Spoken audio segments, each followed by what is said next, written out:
Welcome to Ageless by Rescu. This podcast is devoted to exploring the science of rejuvenation, uncovering the most trusted experts, the must-have products, innovations, and technology in the field of vitality, aesthetics, new beauty, and cosmetic enhancement.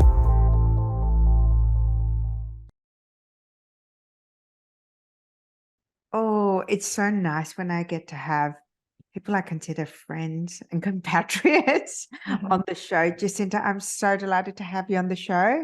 It's been a long time coming. It's a joy to see us both with makeup on. Yes, I know. And I did do my makeup and I decided channeling a bit of late 90s with a berry lip. We've come out of the fully matte phase and but yeah, here we are.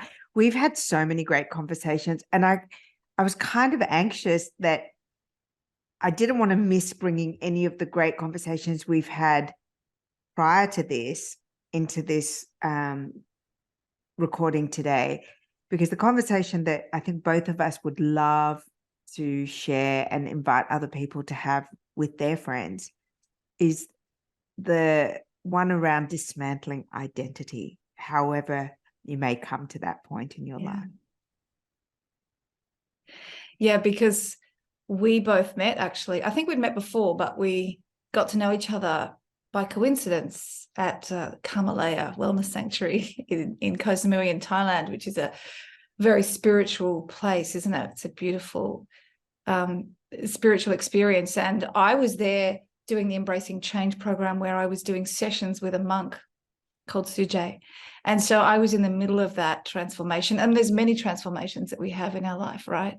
But I was in the middle of that process when I met you. So that's why we had all those deep conversations. And I think the dismantling identity idea, it's something that can frighten us and we can put it off, but it'll come at you if you don't step into it. So we have a choice there, I think. We either step into that process or it's gonna hit us with a brick. And so I've had it hit me with a brick in my life, and now I try to be ahead of it so that I can dismantle, so that I can step into the identity that is aligned with my truth, rather than something that the universe is going to throw at me and then I have to spend years recovering from that. I think it's really funny that I'm having this conversation with a woman who, from the outside in, would have been the very much the poster girl for the Russian woman syndrome. So you were a very high profile news anchor on Sky News. You had like the dream marriage from the outside in, two beautiful boys. You were gorgeous. You were MC for a lot of things. You've written multiple books, a celebrated journalist.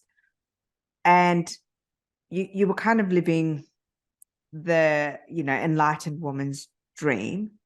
And yet, similar to you, and many other women who are on the outside presenting as having it all and all at once, that wasn't the case. And I didn't know that about you. I actually didn't know that about you. I still was reading the top line press releases until I started. I know that you did a podcast recently with Vogue, but there was another podcast that you did with Powerful Steps where you started to talk about this change. And then I met you and we had those powerful, that connection, that instant connection. And we had some really great conversations and we were both getting our spiritual advice and guidance from Sujay the monk at Kamalaya, place that I consider my spiritual retreat and a place that I've gone back to when I've fallen apart, for lack of a better word, and also at times where I just wanted a boost of energy. So I'm going to ask you in your own words to tell the story to pick it up from the external perspective of Jacinta Tynan, who's got the world at her feet, to what happened next. Well, when I hear you describe me like that, I feel like you're writing a press release, because I do not associate with that image at all, and I never did. So I never bought into that story that you're talking. So if anybody else did, that's their projection, probably. What's that? Probably, yeah, you're right. Yeah. And I guess that strong women want to see other strong women And we want to see someone living out the fantasy that we were sold, when we were 4, 5, 6, 7, 8, that you can have it all, but not all at once. And we absolutely need to have a Little Mermaid side conversation after this, but go. But yes, I did project my own fantasies on you because I wanted to see a woman my age who was at the top of her game, who had it all, because by the time I saw you, I wasn't that woman anymore. I'd relinquished the fact that I really wasn't her. Oh gosh, there's so many ways I want to go with this conversation. So I'm going to have to pick one. I'll just follow where my heart's going with this. But I think if you're talking about me personally, and I think this will resonate with a lot of people, as it always does, our stories are always universal. I have never, when I look back, been in alignment with myself, ever. So anything anybody was seeing from the outside was me trying to keep it all together. And I don't mean the rushing woman syndrome you talk about. I don't mean time. I've never really had a problem with that, actually, especially since I learned to meditate. I can fit a lot in. So that wasn't my thing. It's just that I was not being true to myself on quite a number of levels. And I was ignoring those signs because it was all too hard to pull it apart. And it was all too hard to follow where my heart was saying that I should be going. That's without going into details, but it was pretty much pick an area. And it was like that, aside from my children, because that's nature, right? So aside from giving birth to my 2 beautiful boys, 19 months apart, there was really not much else. There were a few other things, but not much else that was in alignment. And I'd been living that way for a really long time. And I wasn't happy, and I hadn't accepted that myself. And so it's when you start doing the work, as we call it, meditating, getting conscious and doing that work and peeling it all back after everything fell apart, which is when it's an invitation to do that work. That's when I realized that I've been not living in my truth, and that it was time to do that. And I know that's a cliche, the old living in my truth, but I know what that means now. I totally understand what you're saying. I was exactly that girl myself. I was an immigrant. I tried on characters and personalities and tribes for size. I was always running to stand still. I have 2 ex-husbands. I was wildly different in each of those major relationships in my life. When I talked to you the other day about 7-year cycles. I'm really deep into this concept at the moment that I've just commenced another 7-year cycle, and the last 7 years were, whoa. And so I'm 49 now. I turned 50 in January, and I'm in that, the sweet spot of the last 6 months of the first half of my life. And if you look at, all the science says we're going to live longer, we're going to live healthier, we're going to live and feel more youthful for a long time, which I'm super grateful for, because I do believe I lost a lot of years being lost, not knowing what my truth was. And so for me, the past 7 years were the years that dropped me on my ass, for lack of a better word. And I found myself, and it took a lot of work. And I guess from the context of Ageless, I have a lot of guests on the show. I have doctors that'll tell you how to plump up your skin. I have neuroscientists that will tell you about the map of your brain. I have nutritionists, hormone experts. But I wanted to have the spiritual conversation, because part of the evolution, part of becoming ageless is owning your story, stepping into your truth, and differentiating yourself as you go through the different phases of life. And I resisted it for a really long time. I wanted to stay in the maiden. And I think I had a midlife crisis. When I turned 42, I really am quite sure I had a midlife crisis. I was at Kamalaya, funnily enough, just before my 42nd birthday. I celebrated my 42nd birthday there. I fell in love with a guy who was, I think, 8 or 9 years younger than me at Kamalaya. We had this wild affair. He lived in The Hague. I lived in Sydney.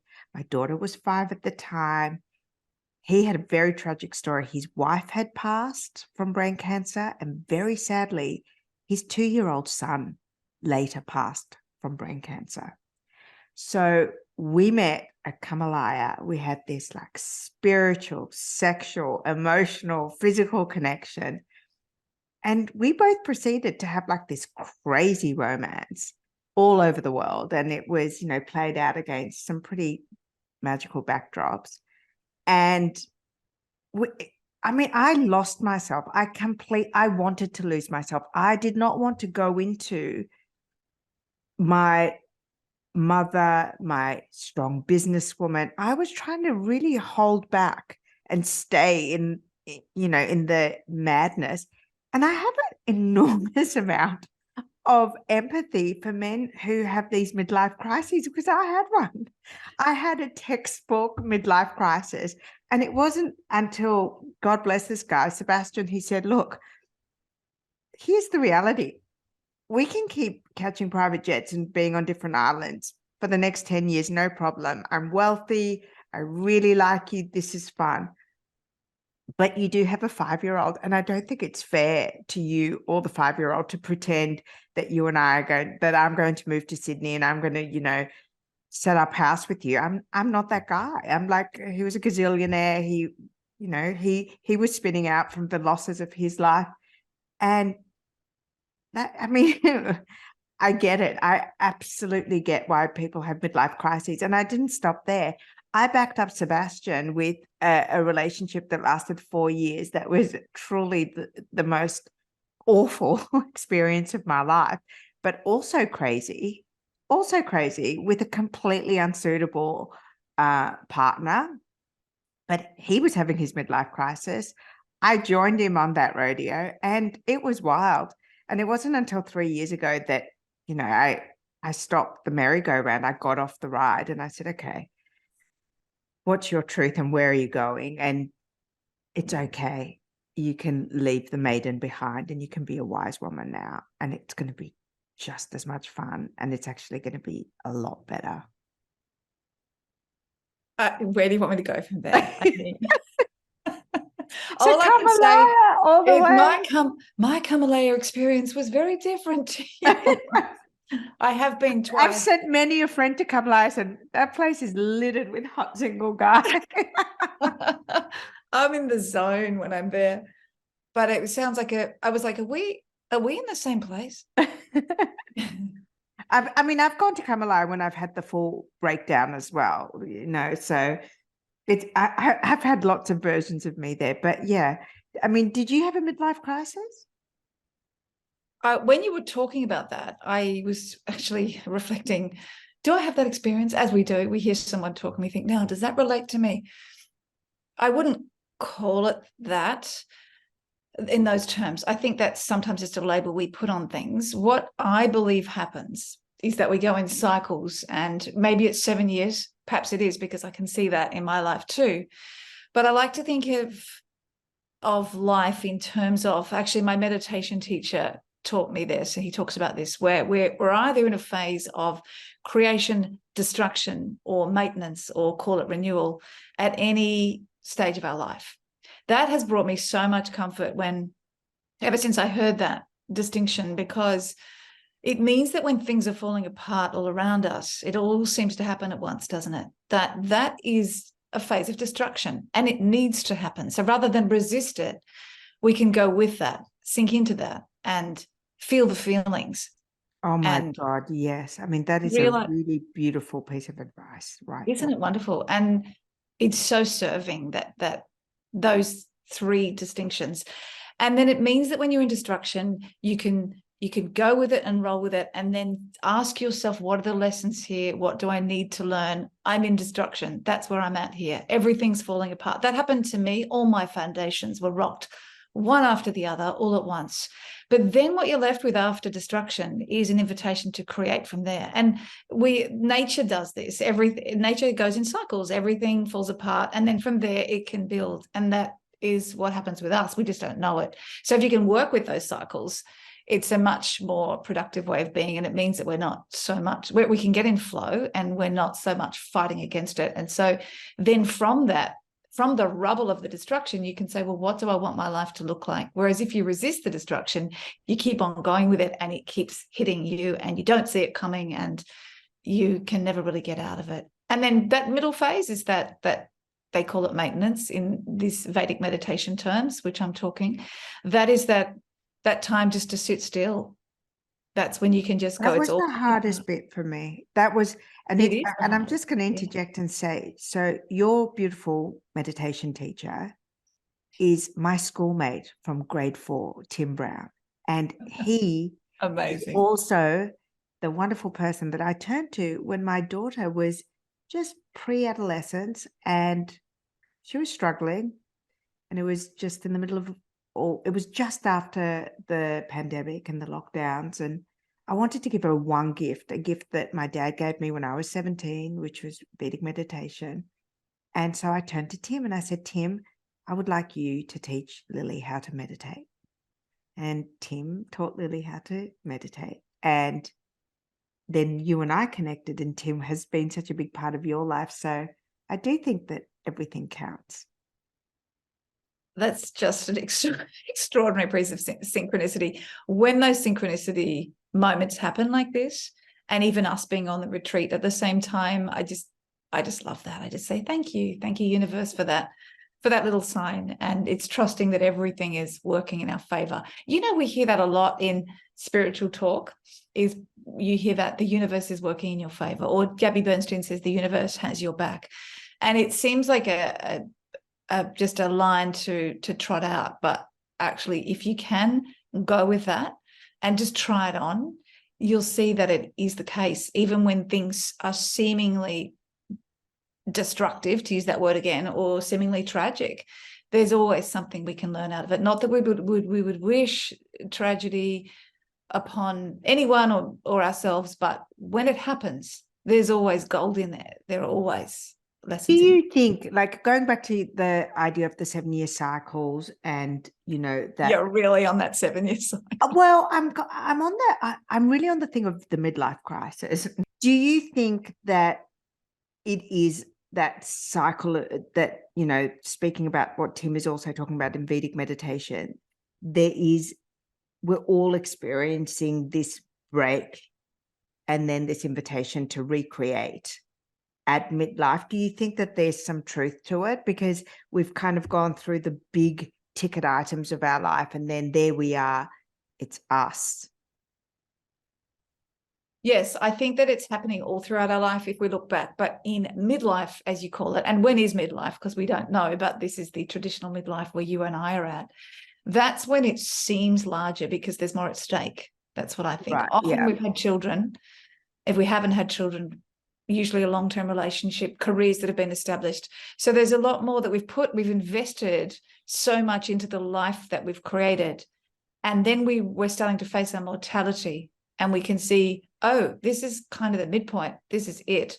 So that can be frightening, because if what we've established to that point is not actually in alignment with what we really wanted for our lives, from what our soul knew when we came here, I believe.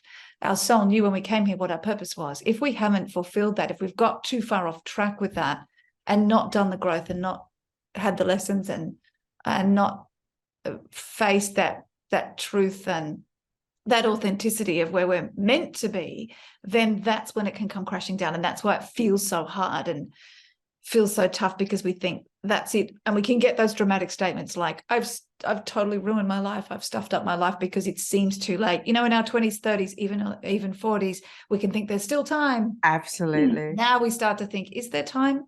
Have I totally stuffed it? I believe there is time. I believe there's always time, so long as we're breathing and so long as we have awareness. My grandmother always says that to me. She goes, you know what, if I fell in love next week, I'd be happy for it. Why? As long as you're alive, the good things still count. So there's always time. There's always time.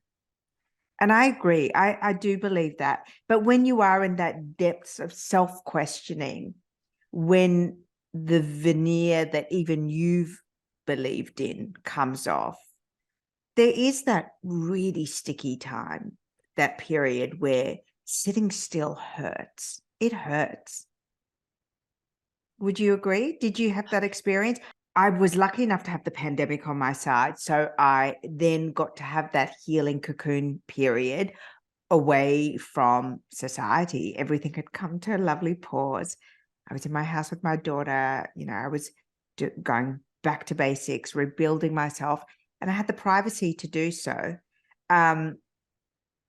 I wonder if that really sticky, awful period would have been much harder if it was at the normal time and the cut and thrust of life, and that having to be on all the time. I was lucky enough to be able to heal and to go through that yucky part privately.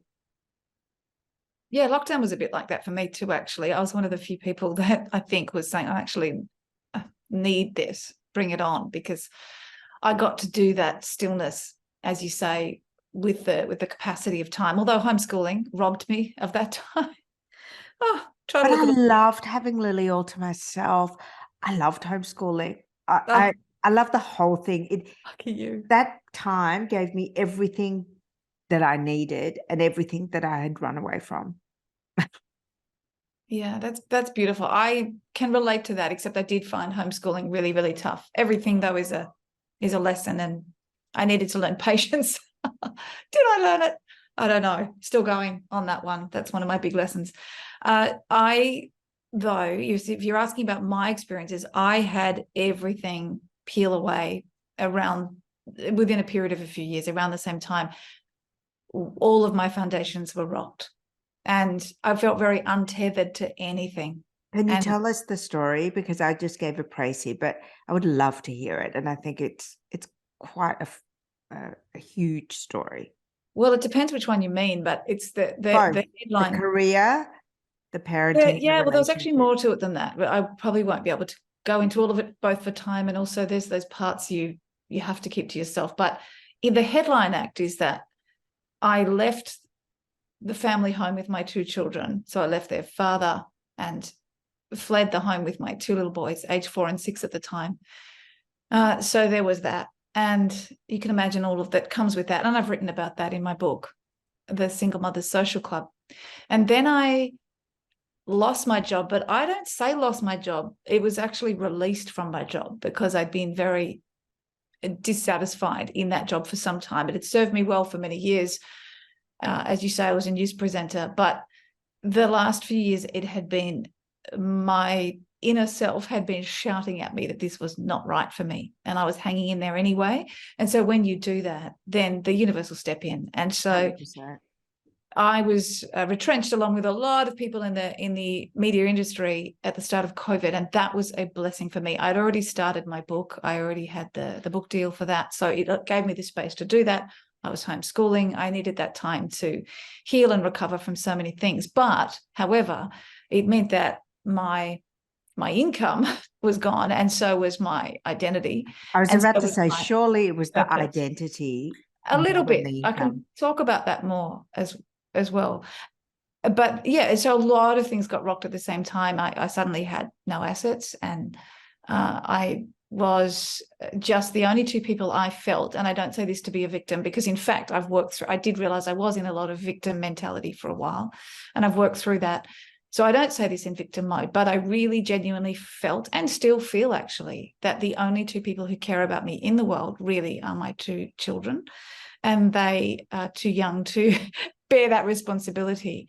But there was also family estrangement in the middle of all of this, and I won't go into more detail on that, but that was probably more painful than any of it, because you don't expect that. So it's been a really hard time. That is the upshot of it. Have you heard of the concept of this dark night of the soul? I've been there, yeah. Yeah, so would you relate it to that? Because yes, absolutely. That's what I'm hearing. That's what I'm hearing. So I just wanted to ask, and that's something, you could definitely learn more about if you wanted to, if you're listening to this, and what are we talking about? But it doesn't get darker than that. It does for people. That's it. I mean, it actually isn't. Nobody, as I told myself, nobody died. I mean, my father did die also in the middle of all of this, but so somebody did die, and that was obviously another rocking of my foundations. But I had the literal dark nights of the soul, where I was on the floor in the middle of the night. I write about this quite graphically in my book, in the Single Mothers Social Club, because I included that because I think people will relate. And I was in absolute despair. I didn't know what to do.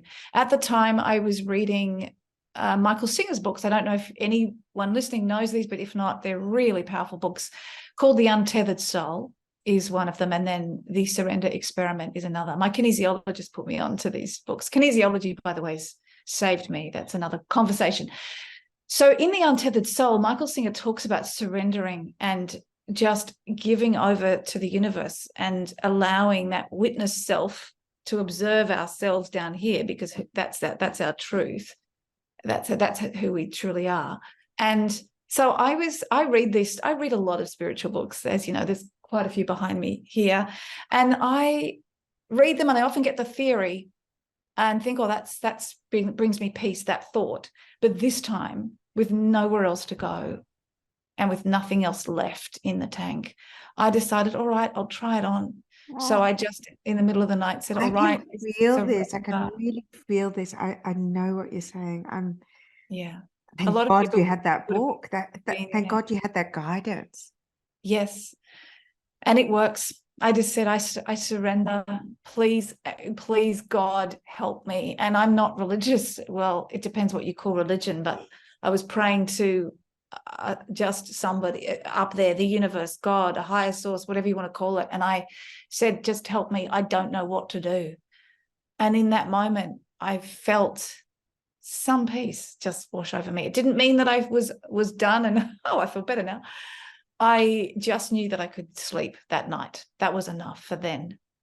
And then sounds very similar to that experience, Elizabeth, the writer from Eat, Pray, Love. Elizabeth Gilbert, yeah. Elizabeth Gilbert. And I remember reading that book after my first divorce and not quite understanding, because, you know, she broke. The author really broke, and she had this big cathartic experience. And I still ran away. I ran away. I did the same after my second divorce, and then eventually hit me. But what you're talking about, that experience of being on the ground in despair, that sounds familiar. And until you're there, until you surrender, I don't think anything changes, right? Yeah, it's a really powerful practice. I do it often now. In fact, I do it every morning. So I meditate twice a day. That's part of my Vedic meditation practice. That's what is required, because nothing is required. I mean, he's doing a lot of the air quotes at the moment, aren't I? But this is a podcast, so I just did air quotes. And so every morning after my meditation practice, which I've just done now, I surrender. I always do that gesture. And sometimes it's quick because I'm rushing. I surrender just quick at the end. What a beautiful practice. I'm going to add that to Yeah, well, you're just saying to the universe, I'm just surrendering to the flow, which doesn't mean I don't get out of the day and forget that. But at least if I start the day like that, I think the intention is there. And I find that it has been what has saved me and allowed what I've gone through. And again, I speak relatively because I know people have been through a lot worse than I have, but that was my reckoning. There are probably more to come. That was one of my big reckonings. And out of that, I could have, it's sink or swim. And I decided to swim. I could have sunk. There was a lot there that could have sent me under. But I found that inner strength, because when you've got nowhere else to turn outside for validation, which I didn't, you can't keep looking for it outside. I had to go within. Again, it sounds cliched, but I know what I mean by that now. I've read that in books, but now I know what I mean. I had to go within, and I had to find the strength within, because no one else was going to give it to me. And I learned that the hard way. I'm one of the things that I do want to talk about is that, you know, obviously you've touched on it. Books are an important part of your life, and they've saved you. You wrote an amazing book, which is its own episode. And then what you've done recently, which is so beautiful and such a gift, is the Spiritual Book Club. And I think that this is the most innovative idea that I have heard on a digital platform for a long time. Can you share what you're doing? Because what you're talking about is literally opening a door to a universe that could potentially like transform your life. That means so much to me to hear you say it like that, Baha. Thank you. And I remember when we saw each other at Kamalaya, it was October of 2022. I was telling you about the concept then, and it was just a concept. I'd done a little bit of work on it, and now here it is. And so it means a lot to me to hear you. And you launched with Gabby Bernstein in that way. Yes, I did. That's so right. I decided to create the Spiritual Book Club because these are the books that I like to read. And a lot of the books behind me on my floating bookshelf there and stacked here, most of them are what we call spiritual books or inspirational type books. And they're the books that have saved me, lifted me up, helped me find presence, helped me find myself, helped me understand myself better, get perspective on the world, brought me calm, so many things. And so I was looking for a book club like that because there are so many wonderful book clubs around, and they certainly went off during COVID, didn't they? And I couldn't find one like that. And so I thought, well, why don't I start one? And originally it was, I'll start one with friends. And then I had to do some work on myself to shift the idea that I couldn't have a business, that I couldn't create a business. I look at people like you and think, how extraordinary, they're running a business. Who could do that? And so I did some work actually with my kinesiologist on that identity I had around, but I'm not a business person, I'm a journalist. And once I'd helped clear that, I'm still going with that a little bit, but then it opens up more avenues. And I realized that I could do this. And so I decided to make it a business. The reason I did that is because I wanted to bring this to a wider audience. I know that if I like these kind of books, if they fill me up, it's the same for others. So I want to introduce these books to a wider audience, but also this community. That's what I was going to say. The thing I like about this concept is, even if you've never read a spiritual book in your life, I think it's a beautiful introduction to it. If you're, a diehard spiritual book reader, spiritualist, if you're on that journey, you're going to love this club. But I think it's a really beautiful idea to have these soulful conversations that perhaps we didn't have time for, we didn't have the right entry into. And it's such a beautiful, gracious business that you've created. It's going to, it saved you reading the right book at the right time. I can absolutely assure you that a book saved my life, and my spiritual book that saved my life is the most, you wouldn't imagine that I read it. And not only do I read it every night. I open it up to a page every single night. And it's, what is it? The Game of Life and How to Play It by Florence Scovel Shinn. Yeah. And I have it by my bed. It's a tiny little book, but the book that I have is actually 3 of her books together. Yeah. The Game of Life and How to Play It, Your Word is Your Wand, and then a whole bunch of affirmations at the end. I'm trying to find mine, but it's there somewhere. Yes. Anyway, it sits next to my bed. It's written in very old English. It was written at the turn of the century. It's very biblical in its quote. I am not religious at all. I love this book. This book gives me peace. This book gives me comfort. This book gives me 8 hours sleep. And I totally get it. And it was introduced to me by a therapist who does work on a metaphysical level. And I've also seen a kinesiologist too, and I absolutely agree that they are magical practitioners. But when you say books can save your life, I believe it. And I love what you're doing. You're introducing new conversations. Did you find spirituality late, or did you always have it in you? When I look back, I think it was always there. I was just always curious about, those big esoteric questions that you ask as kids about the meaning of life. So I'd always had that. I had a very tragic experience when I was 18 and my first love died. I was almost 19. And you can imagine how hard that hit. Wow. I feel teary just hearing you say it. Yes. And he was also my best friend. So at a very young age, when a lot of people are still just enjoying their lives and haven't faced the darkness. I had that happen. And so I am very close to his mum and sisters. And I remember at the time, his mum lent me a couple of books and talked about some books and spiritual type books. And so that's probably what that triggered another layer of me starting to search about what else was out there, because I couldn't believe that was the end. I had to find some meaning in why I had been with Simon and why he'd chosen me and why we'd had this beautiful love. And then he was gone. I had to find meaning in that. So that sent me further down that path. So I've always had those kind of books going on. And when I open some of these books behind me, I've written in the front the year that I bought them. I don't know why I did that, but I love that I did, because I can see how long that book's been with me. So just recently I pulled out The Road Less Traveled, and it had, I think, 1996 in the front. And I've got The Artist's Way from 1995, and there's so many others. So it's always been there. But where it got absolutely escalated, my spiritual journey, as you call it, was when I learned to meditate, without doubt. But obviously, even the fact that I sought that out means I was searching for something.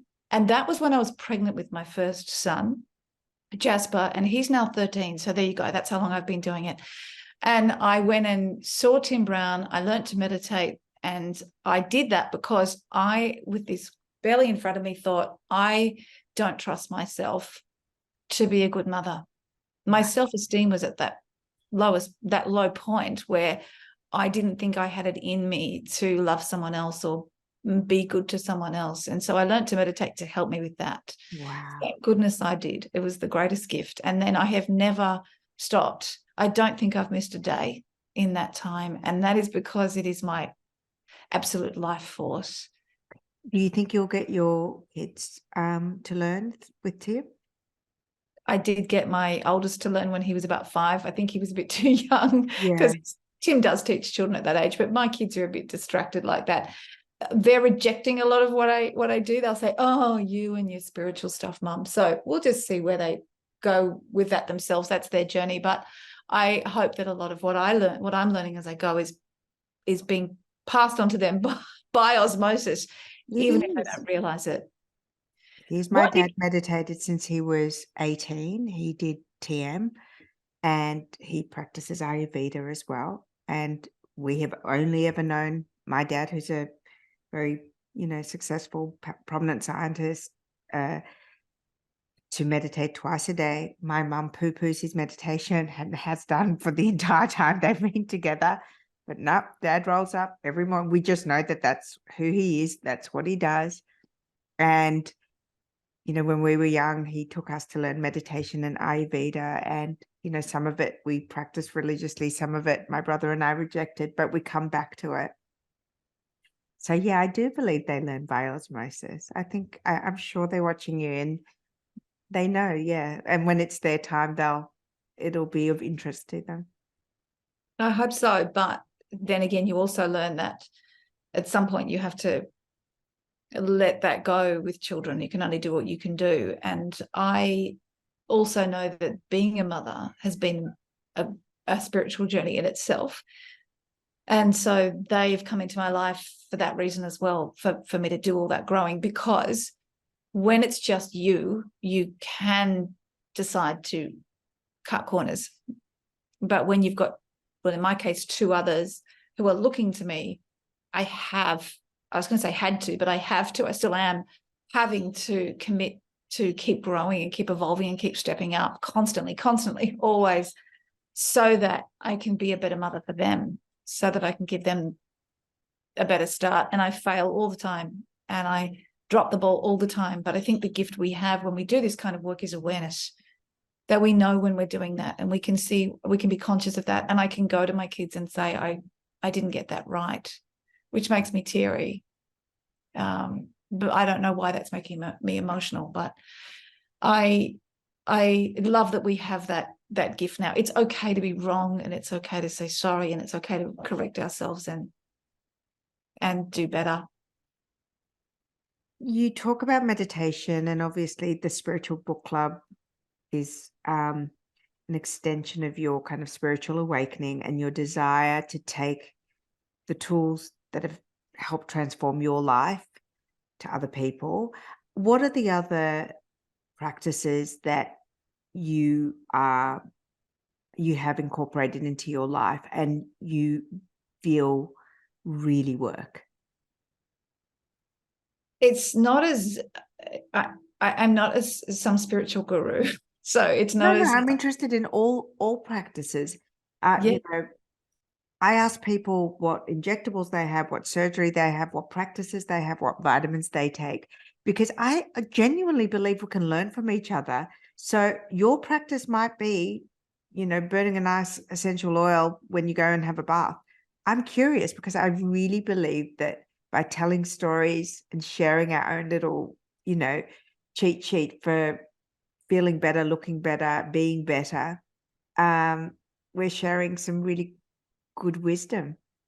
Yeah, and I really want to share that with you. I was just clarifying that I'm not a spiritual guru, and the reason, which goes without saying, the reason I say that is because I want people to know that I'm just a mum doing my thing, and then therefore, if I can incorporate a few spiritual practices into my day, we all can.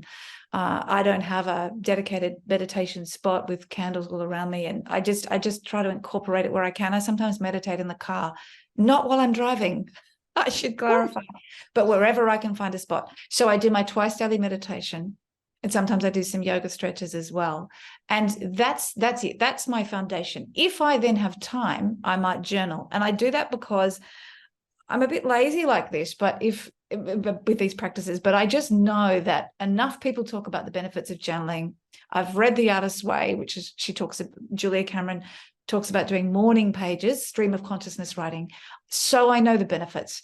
And so maybe 2 mornings a week, when there's a bit of a window, I'll go, all right, I'll do the journaling. Okay. So I kind of force myself.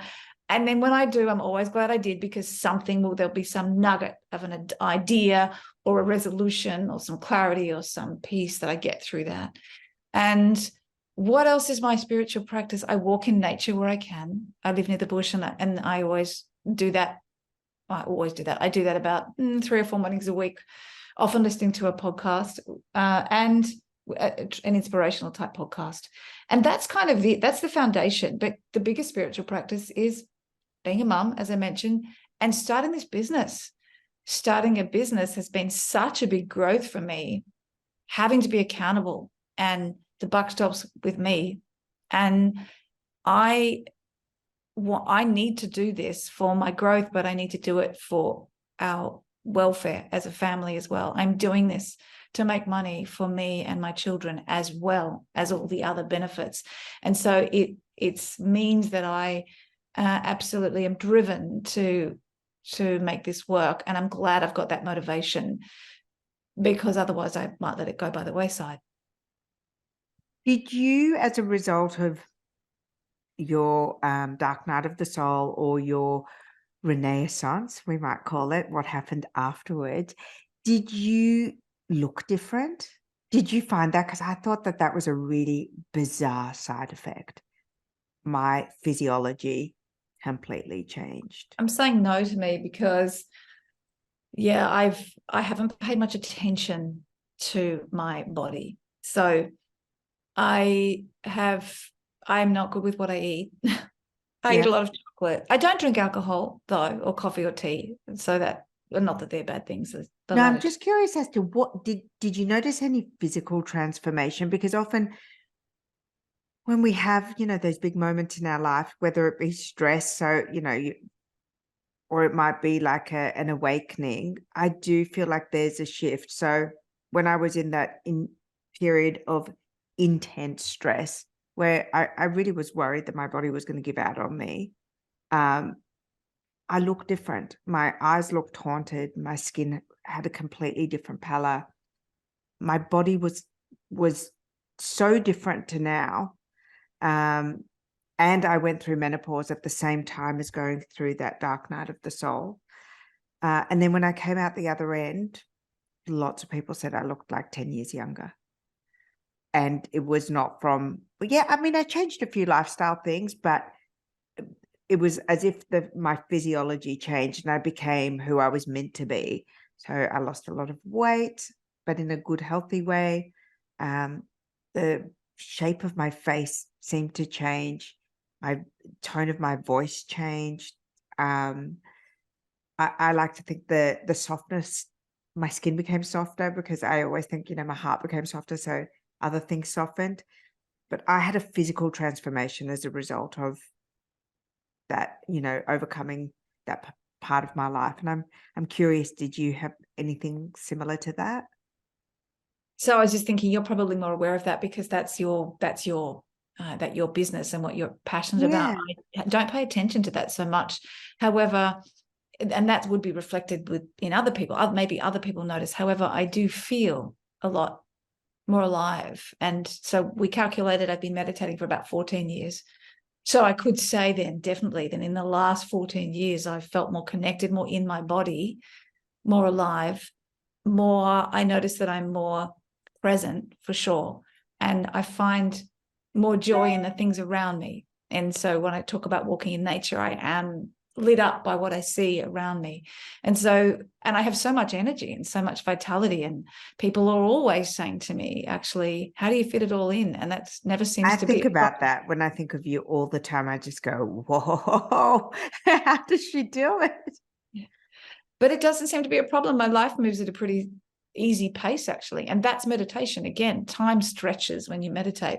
I don't know the science behind that. I think it's about. Well, I did an episode with Tim on the podcast. So in case you're curious, because Jacinta, you have sold Tim Brown Vedic meditation so well on this episode, and I totally attest to it. I would really encourage you to listen to that episode again if you've already listened to it, because the science of meditation and what you're saying occurred in your life are absolutely beautiful testimony to that one thing that can change how you are and how you turn up.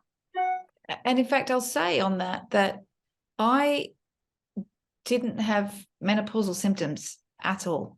And I didn't even know I'd been through it. So I just pay so little attention to my body. I didn't know either. I know, but mine was because I was stupid, not so much that I didn't have any symptoms.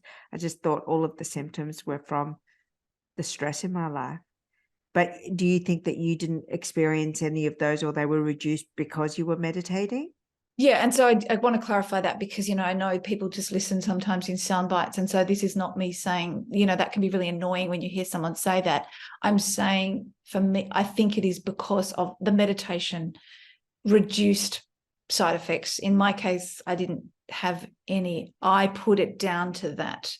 So it doesn't mean everyone's going to have that experience, but I think it minimizes so many of the physiological things in our life when you meditate, because when you're I don't know the science behind it, as I say, I just go in and do it, but when you meditate, it has an impact on your physiology. Yes, for sure. That's proven. your hormonal system, your endocrine system is absolutely soothed by it. Your metabolism changes. All of your physiology is affected by regular meditation. That's the truth. And one time I tested the physiological aspect of it was, I had my first nose job. I've had two. My first one was when I was 17, just about to turn 18. My second one was 25 because I had my first one too young. So I had to get re-supported. But I had just learned meditation just before going in for this surgery. And anyone who knows anything about this surgery, it's pretty full on. And you bruise black and blue, so under your eyes, and you swell. So I meditated. I did 2 times 20-minute TM in the hospital. When I came out of hospital, I never bruised. They broke my nose and I had rhinoplasty and I never bruised. My recovery was so fast that my surgeon didn't understand and couldn't put it down to anything. He just didn't know why my recovery was so good.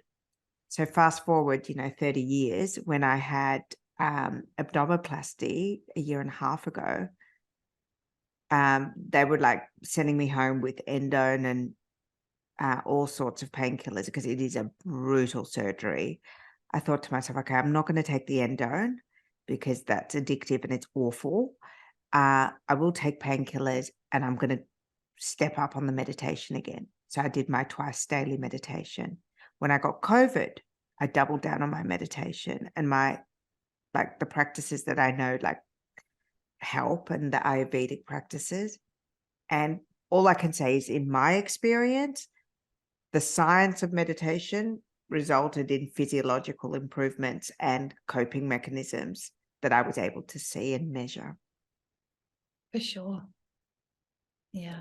Can I ask you, now that you're on the other side, you've launched your business, you've written an exceptionally great and useful book, and you're now recommending through your spiritual book club great transformative books. What are you going to do for you for the next chapter or the next half of your life? So for chapter, I'll say 7 years, since we're on a theme. And for the rest of your life, I'll say for the next 50 years. But what are your new kind of aspirations, goals, dreams? Oh, that's a really thoughtful question. I wish I had an hour to go and think on that and journal on that. However, you want an answer now. So first thing that springs to mind is two things. One is the business itself, because doing that is a joy to me, to show that I can create something like this and something I never thought I could do. So that's bringing me, I'm actually really fulfilled by that. You know, they say, do what you love. I love doing that.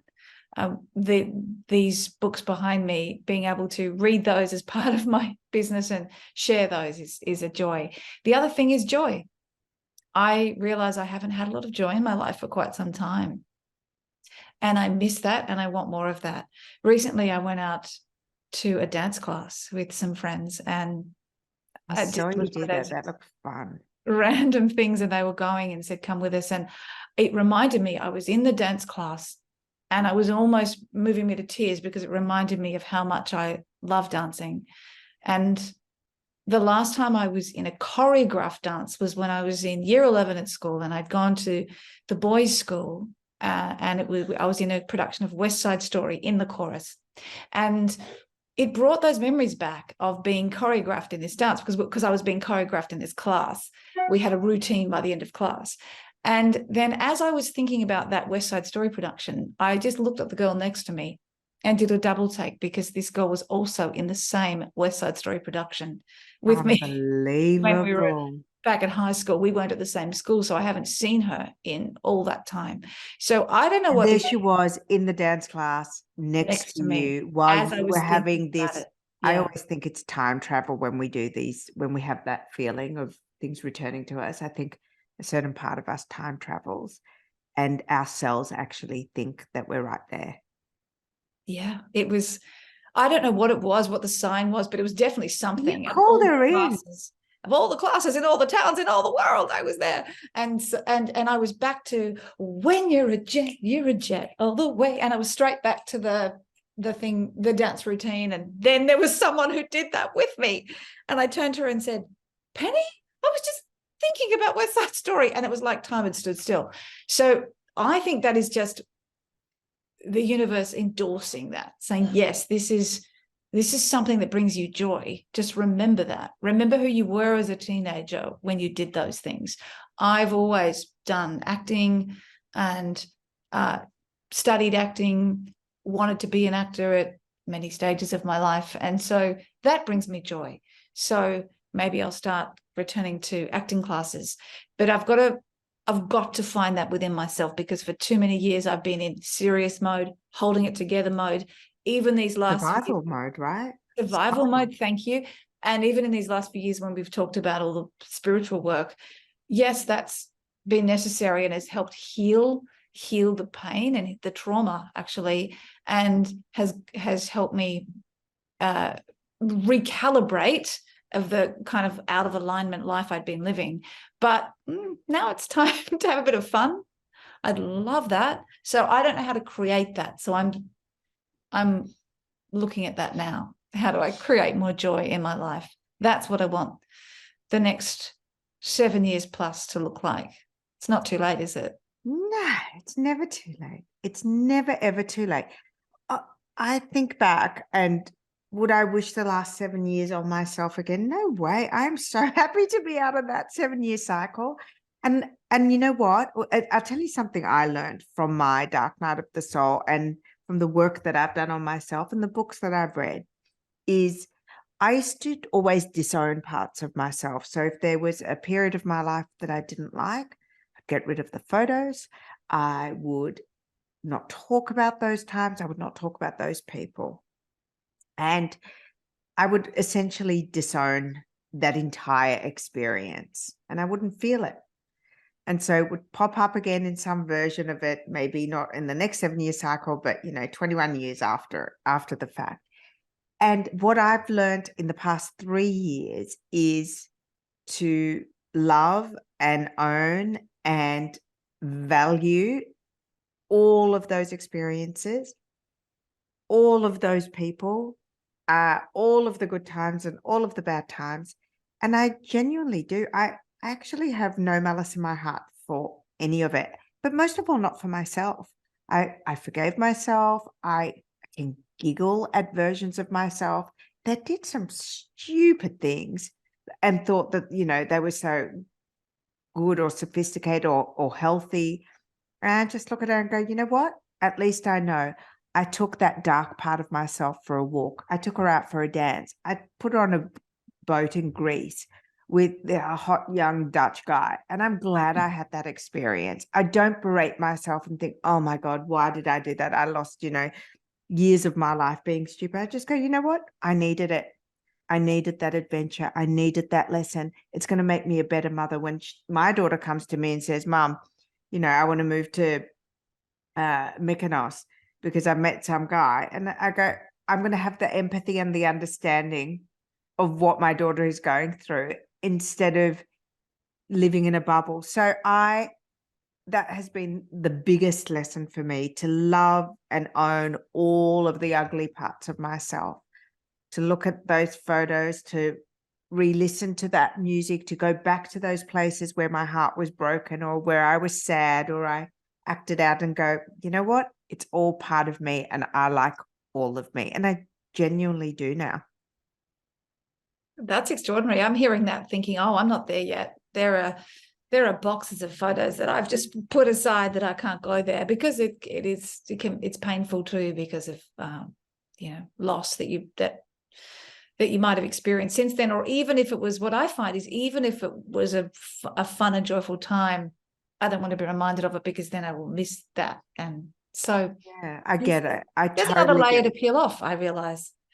It is the funnest layer to peel off because you literally, you own all of yourself. And I do this little spiritual exercise that I invented, which I will share with you if you would like to try this always one. Okay. So basically I close my eyes and I take myself to that moment as an observer. And so I observe myself in that particular situation and I do 5 rounds of Ho'oponopono, which is a Hawaiian spiritual, and it's, I'm sorry, please forgive me, thank you, I love you. So I do that 5 times to myself as I'm witnessing an event or something that happened.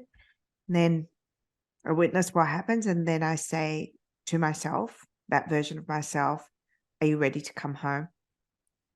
And then I stretch out my arms in my mind's eye if I can't do it physically. And that version of me comes and merges with my current version of me. And that memory, that experience is healed. And I've been doing that now for, let's say, 2 years.